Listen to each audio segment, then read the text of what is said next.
राजधानी दिल्ली को दहलाने वाले उमर मोहम्मद के कई नए वीडियोस और फोटोज सामने आई हैं, जिनमें उसे विस्फोट से पहले दिल्ली के अलग अलग इलाकों में घूमते हुए देखा जा सकता है।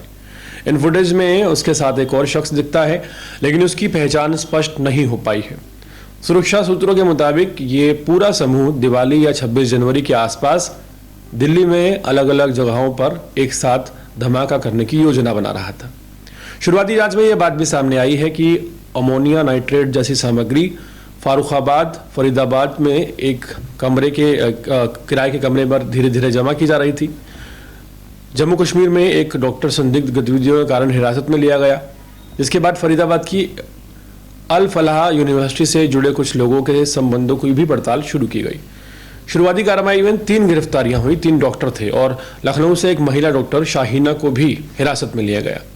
इसी बीच उमर मोहम्मद किसी तरह पुलिस की पकड़ से बच गया और उसके पास मौजूदा विस्फोटक उपकरणों में से जो बचा हुआ था उसे लाल किले के पास सक्रिय कर दिया गया।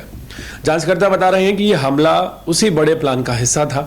केस अभी चल रहा है और आधिकारिक जांच के बाद ही पूरी तस्वीर सामने आएगी। फिलहाल पुलिस और केंद्र की सुरक्षा एजेंसियां मामले की गहनता से तफ्तीश कर रही हैं। दिल्ली के लाल किले के पास हुए धमाके की जांच में बड़ा खुलासा हुआ है। आतंकी उमर मोहम्मद धमाके से पहले राजधानी दिल्ली के कई इलाकों में कनॉट प्लेस और मयूर विहार में अपनी i20 कार, जो कि HR नंबर थी, उसमें घूमता हुआ देखा गया है। CCTV फुटेज और ट्रैफिक कैमरों में उसकी कार की मूवमेंट ट्रैक हुई है। एजेंसियों को शक है कि ये हमले से पहले की गई एक रेकी थी। जांच में सामने आया कि धमाके में हाई ग्रेड मिलिट्री एक्सप्लोजिव का इस्तेमाल हुआ है। इस बात से इनकार नहीं किया जा सकता, जो किसी बड़े प्रतिष्ठित नेटवर्क की ओर इशारा करता है। सूत्रों के मुताबिक उमर के मॉड्यूल का हैंडलर विदेश में बैठा था, जो लगातार दिशा निर्देश जारी कर रहा था। इस मॉड्यूल के तार फरीदाबाद की अल फलाह यूनिवर्सिटी से जुड़े, जहां से कई लोग हिरासत में लिए गए हैं। तकरीबन 6 लोग और हिरासत में लिए गए हैं।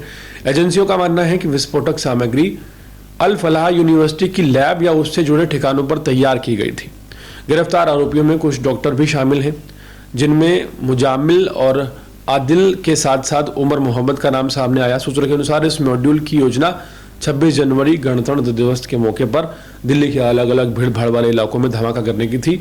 उमर ने इन्हीं जगहों की रेकी की। पहले उसने कार में विस्फोटक रखा।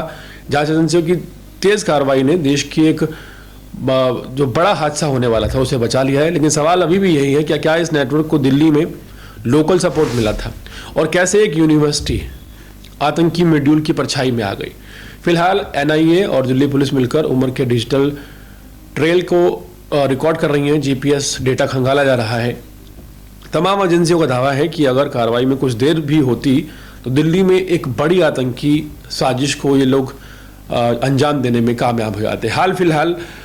हालांकि सुरक्षा एजेंसियों ने बहुत बड़ा काम किया है। एक बहुत भयंकर जो त्रासदी होने वाली थी उसे समय रहते रोक लिया गया है। लेकिन अभी भी ये डाउट सभी के मन में है कि क्या इस पूरे मॉड्यूल में जिसमें उमर मोहम्मद ने अंजाम दिया उसे लोकल सपोर्ट मिली थी? क्या दिल्ली के कुछ लोकल लोग भी इस पूरे साजिश में शामिल थे? और इसके अलावा उमर मोहम्मद के साथ साथ उस वक्त वो कौन लोग थे जो इस पूरे गिरोह में शामिल थे और उसके साथ मिलकर काम कर रहे थे?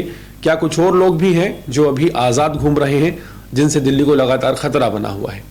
पूरे मामले पर आपको देते रहेंगे पल पल का अपडेट। देखते रहिए अर्पण न्यूज़।